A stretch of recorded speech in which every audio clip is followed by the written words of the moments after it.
आखिर cataract exactly होता क्या है? कैटरैक्ट यानी कि सफ़ेद मोतिया, जब ये नेचुरल लेंस धुंधला हो जाता है या क्लाउडी हो जाता है तो जो ये लाइट है वो अच्छे से पास होकर हमारे आँख के पर्दे के ऊपर नहीं पड़ती है और इस लेंस को, धुंधलेपन को हम सफ़ेद मोतिया या कैटरैक्ट का नाम देते हैं। कैटरैक्ट के सिम्टम्स क्या होते हैं? कैटरैक्ट का सबसे मोस्ट कॉमन जो सिम्टम रहता है जिससे हमारी दूर की नज़र धुंधली हो जाती है, लाइट सेंसिटिविटी होना, कि हमें डबल विजन हो रहा है। कि लेंसेज कैसे होते हैं और कितने टाइप के होते हैं? That is monofocal, advanced monofocal, EDOF lenses and multifocal lenses। और क्या कैटरैक्ट को प्रिवेंट कर पाना in the first place possible ही है?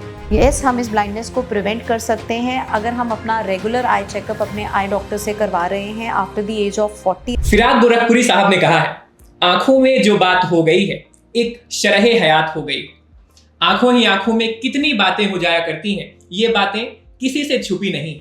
ऐसे में जब बात आंखों की सेहत की हो तो बातें करना और भी अधिक जरूरी बन जाता है। ऐसे में आंखों पर बात करने के लिए आज हम पहुंच गए हैं मोहाली के सेक्टर 77 में स्थित सोहाना आई हॉस्पिटल में और हमारे साथ हैं ट्राई सिटी ही नहीं, नॉर्थ इंडिया के सबसे मशहूर और सबसे रेप्यूटेड आई स्पेशलिस्ट और कैटरैक्ट एंड रिफ्रैक्टिव सर्जन्स में से एक डॉक्टर अमनप्रीत कौर जी। मैम, आपका बहुत बहुत स्वागत है और आपका बहुत बहुत धन्यवाद, आपका शुक्रिया हमारे दर्शकों के लिए आपने अपने बिजी स्केड्यूल में से टाइम निकाला। तो आज हम बात करना चाहेंगे मैम कैटरैक्ट के ऊपर। तो मैं सबसे पहले अपने सवाल पर आता हूं कि आखिर कैटरैक्ट एग्जैक्टली होता क्या है? और कई बार हमने सुना है कि जो मोतियाबिंद है वो सफेद मोतियाबिंद अगर काफी ज्यादा पक जाए तो फिर वो काला मोतियाबिंद बन जाता है, तो क्या इन दोनों में कोई डिफरेंस होता है? कैटरैक्ट यानी कि सफ़ेद मोतिया, भगवान ने हमारी आँख में एक नेचुरल लेंस दिया है जिससे जो भी हमारी बाहर की लाइट है वो उसमें से पास होके हमारी आँख के पर्दे के ऊपर फोकस करती है। जब ये नेचुरल लेंस धुंधला हो जाता है या क्लाउडी हो जाता है तो जो ये लाइट है वो अच्छे से पास होके हमारे आँख के पर्दे के ऊपर नहीं पड़ती है और इस लेंस को, धुंधलेपन को हम सफ़ेद मोतिया या कैटरैक्ट का नाम देते हैं। प्राइमरीली जो कैटरैक्ट या सफ़ेद मोतिया है ये एज रिलेटेड रहता है, बट अदर देन दैट इसके कुछ कॉजेज़ हो सकते हैं। अगर आपने लंबे समय तक ओरल स्टेरॉइड्स लिए हैं किसी भी ट्रीटमेंट के लिए, अगर आपकी आंख में कोई चोट लगी है ये उसकी वजह से भी हो सकता है, या फिर ये जन्म से ही जब भी कोई बच्चा न्यूली बॉर्न रहता है उसको भी ये बीमारी जो है वो हो सकती है। सफ़ेद मोतिया और काला मोतिया ये बिल्कुल ही दो डिफरेंट बीमारियां हैं। सफ़ेद मोतिया जो है वो हमारी आँख के लेंस के धुंधलेपन की होने की वजह से होता है और जो काला मोतिया है वो हमारी आँख में ऑप्टिक नर्व के ऊपर जो डैमेज होता है या हमारी आँख का प्रेशर बढ़ जाता है तो उसकी वजह से होता है। ये दोनों बिल्कुल ही दो डिफरेंट बीमारियां हैं और जिनका डिफरेंट इलाज है और हमें इन दोनों को आपस में कंफ्यूज नहीं करना चाहिए। और सफ़ेद मोतिया कभी भी पक के काला मोतिया नहीं बनता है, बट डेफिनेटली सफ़ेद मोतिया अगर ठीक टाइम पे ट्रीट ना हो तो ये आपकी आँख का प्रेशर बढ़ा सकता है। मैम, जैसा कि आपने कैटरैक्ट्स के सिम्टम्स के ऊपर थोड़ी सी बात की, इस पर मैं आपसे थोड़ा और विस्तार में, थोड़ा डिटेल में जानना चाहूँगा कि कैटरैक्ट के सिम्टम्स क्या होते हैं। एक अदरवाइज हेल्दी इंसान को ये कैसे पता चले कि उसे कैटरैक्ट है? अगर हम सिम्टम्स की बात करें तो कैटरैक्ट का सबसे मोस्ट कॉमन जो सिम्टम रहता है जिससे हमारी दूर की नज़र धुंधली हो जाती है, या जब हम बहुत तेज़ लाइट में जाते हैं, सनलाइट में, या हम रात को गाड़ी चला रहे हैं और जो हेडलाइट्स अगर हमारी आँख में पड़ते हैं तो हमारी नज़र एकदम से धुंधली हो जाती है, लाइट सेंसिटिविटी होना। और इसके अलावा सम टाइम्स पेशेंट फील्स कि हमें डबल विजन हो रहा है। और इसके अलावा जो लाइटें हैं उसके आसपास, बल्ब के आसपास आपको एक हेलो की तरह नज़र आ सकता है, या बल्ब की लाइट जो है वो फैल के दिख सकती है। इनको ग्लेयर, हेलोज या डबल विजन के नाम से भी हम जानते हैं। और अगर हम बात करें कि जैसे जैसे हमारे ग्लासेस जो हैं बहुत फ्रीक्वेंटली चेंज हो रहे हैं और सम टाइम्स हम देखते हैं जो हमारे ओल्ड पेशेंट्स हैं वो कहते हैं कि अचानक से कि हमारा जो पास का विजन है वो बहुत अच्छा हो गया है। सो जब भी कैटरैक्ट आपका पक जाता है या वो सर्जरी के लिए तैयार हो जाता है तो जो आपकी पास की नज़र है वो बहुत अच्छी हो जाती है और दूर की नज़र जो है वो धुंधली हो जाती है। So this is a very alarming sign जिसमें सम टाइम्स पेशेंट को लगता है कि नहीं, मेरा तो पास का नज़र अच्छा हो रहा है, but it is an opposite way. जो हमारा दूर का नज़र है वो धुंधला हो रहा है। So basically we need to treat the cataract या सफ़ेद मोतिया at this point of time. Ma'am, हमने देखा है कि वैसे तो दुनिया भर में ही, पर अगर हमारे देश भारत की भी बात करें तो कैटरैक्ट्स की जो केसेस हैं वो लगातार बढ़ रहे हैं हमारे देश में। और एक आंकड़ा तो ये भी कहता है कि हमारे देश में 50 साल की एज के बाद जो लोगों में ब्लाइंडनेस होती है उसका सबसे बड़ा कारण, मतलब लगभग 66% से भी अधिक केसेस में जो ब्लाइंडनेस का कारण है वो कैटरैक्ट होता है। तो मैं आपसे जानना चाहूंगा कि आम लोगों को अपने जीवन में ऐसी कौन सी चेंजेस, अपने कौन से लाइफस्टाइल चेंजेस करने चाहिए जिससे कैटरैक्ट को प्रिवेंट किया जा सके, और क्या कैटरैक्ट को प्रिवेंट कर पाना in the first place possible भी है? Yes, cataract is one of the leading cause of preventable blindness. जैसे कि मैंने यूज़ किया वर्ड preventable. Yes, हम इस blindness को prevent कर सकते हैं अगर हम अपना रेगुलर आई चेकअप अपने आई डॉक्टर से करवा रहे हैं। After the age of 40 I would recommend कि साल में एक बार आपको अपनी आंखें चेक करवानी चाहिए, ताकि अगर ये स्टार्ट हो रहा है तो आपके डॉक्टर आपको बताएंगे कि आपने रेगुलरली इसको कब चेक करवाना है और हम इसको कब ट्रीट कर सकते हैं। और अदरवाइज़ अगर हम बात करें, कैटरैक्ट है ना तो ये किसी ड्रॉप्स के साथ दूर हो सकता है, ना ये किसी नेचुरल रेमेडी के साथ दूर हो सकता है। The only and only treatment for cataract is a small procedure और सर्जिकल लेज़र प्रोसीजर, जिससे हम इस कैटरैक्ट को रिमूव कर सकते हैं। मैम, जैसा कि आपने एक सर्जिकल प्रोसीजर के बारे में बताया, तो इस पर मेरा अगला सवाल रहेगा कि कैटरैक्ट के ट्रीटमेंट के लिए कौन से नए एडवांसमेंट्स हुए हैं मेडिकल फील्ड में, और खास तौर पर सोहाना हॉस्पिटल में आपके पास कौन से ट्रीटमेंट ऑप्शंस अवेलेबल हैं जो लोग आके आपके पास एक्सप्लोर कर सकते हैं अपने कैटरैक्ट्स के इलाज के लिए? अगर हम बात करें कैटरैक्ट सर्जरी की, तो कैटरैक्ट को पहली बार 1747 में रिमूव किया गया था और तब से लेके अब तक इस प्रोसीजर में बहुत सारी एडवांसमेंट आ चुकी है। अगर हम बात करें कैटरैक्ट के ट्रीटमेंट की, तो सबसे लेटेस्ट ट्रीटमेंट है robotic plus artificial intelligence. Robotic plus artificial intelligence या एआई के कुछ फ़ायदे हैं।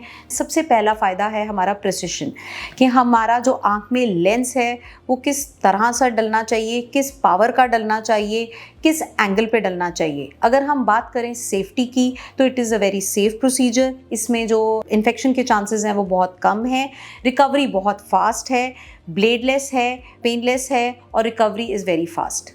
तो मैम, जैसा कि आपने लेंसेज की बात की कि कैटरैक्ट की सर्जरी के बाद लेंसेज को डालना बहुत ज़रूरी हो जाता है एक अच्छा विजन इंश्योर करने के लिए, तो अब मैं आपसे जानना चाहूँगा कि लेंसेज कैसे होते हैं और कितने टाइप के होते हैं, और ये कैसे इंश्योर किया जाता है कि एक पर्टिकुलर पेशेंट के लिए कौन सा लेंस सबसे बेहतर रहेगा? अगर हम बात करें तो there are many options which are available. तो इनको हम मेन कैटेगरीज में डिवाइड करते हैं।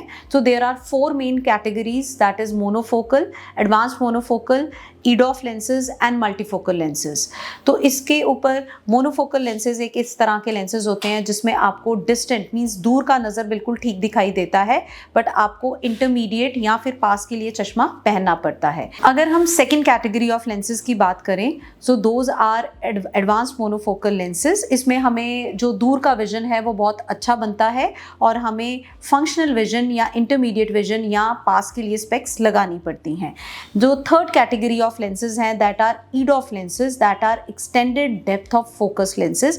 इसमें हमारा दूर का विजन बहुत अच्छा रहता है, इंटरमीडिएट और फंक्शनल विजन भी बहुत अच्छा रहता है, और सिर्फ हमें केवल बहुत छोटा ही नंबर पास के लिए, नियर विजन के लिए, जब भी हम कोई भी मोबाइल पे या न्यूज़पेपर पढ़ रहे हैं उस समय हमें ये स्पेक्स लगानी पड़ती हैं। और जो फोर्थ कैटेगरी ऑफ लेंसेज हैं, जैसे कि मल्टीफोकल लेंसेज, जिसमें हमें डिस्टेंट विजन, इंटरमीडिएट और फंक्शनल विजन और नियर विजन, तीनों ही विजन जो है वो क्लियर मिलते हैं और हमें किसी भी स्पेक्स की ज़रूरत नहीं पड़ती है। मैम, कई बार पेशेंट्स का ये सवाल होता है, हमारे जो दर्शक भी हैं, तो हमारे पास काफ़ी सवाल आए कि इस सर्जरी में जो कैटरैक्ट ट्रीटमेंट का प्रोसीजर होता है उसमें समय कितना लगता है, और फिर प्रोसीजर के बाद जो पेशेंट की रिकवरी है उसमें कितना समय लग जाता है, और कितने समय बाद लोग अपने रोज़मर्रा के कामों में अपने ऑफिस में लौट सकते हैं? ये एक 10 से 15 मिनट्स का छोटा सा प्रोसीजर है जिसमें हम कैटरैक्ट को रिमूव करके एक लेंस इम्प्लांट करते हैं, और लेंस इम्प्लांट करने के बाद आप 3rd या 4th डे से अपने नॉर्मल रूटीन में जो काम करना चाहते हैं कर सकते हैं। अगर हम प्रिकॉशंस की बात करें तो हमें yes definitely it is a procedure and eyes are one of the most important part of hour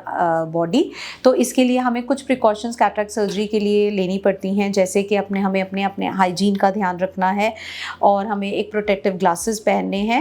ma'am, जैसे कि आपने कुछ हमें प्रिकॉशंस बताए, इसके अलावा क्या डाइटरी मॉडिफिकेशंस भी कुछ होती हैं कि कुछ खान पान से परहेज या किसी और तरह का परहेज जो लोगों को करना पड़े? कैटरैक्ट ट्रीटमेंट के बाद कोई भी डाइटरी रिस्ट्रिक्शन नहीं रहता है, but if you are a diabetic तो आपको अपनी शुगर को कंट्रोल रखना है, और इफ़ यू आर हाइपरटेंसिव या थायराइड तो आपको जो आप मेडिकेशंस बिफोर कैटरैक्ट ट्रीटमेंट के ले रहे हैं वो आपने बाद में भी कंटिन्यू करनी है।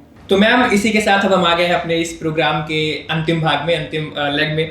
तो जैसा कि पिछली बार जब हम मिले थे तो मैंने आपसे कुछ मिथ्स एंड फैक्ट्स पर चर्चा की थी, ऐसे ही कुछ मिथ्स मैं आज भी कलेक्ट करके लाया हूँ अपने आसपास से, अपने आसपास के लोगों से।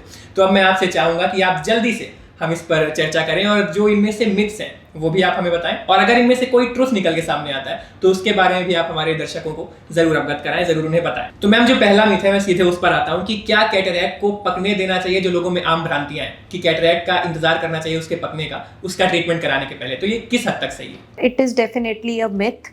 इसको पकने का इंतज़ार नहीं करना चाहिए। जब भी आपको लगे कि आपकी नज़र धुंधली हो रही है, आप अपने आई डॉक्टर को मिलें, और जैसे ही आपके आई डॉक्टर आपको सजेस्ट करें कि आपको सर्जरी की ज़रूरत है या ट्रीटमेंट की ज़रूरत है, तो आप इसको प्रोसीड करें।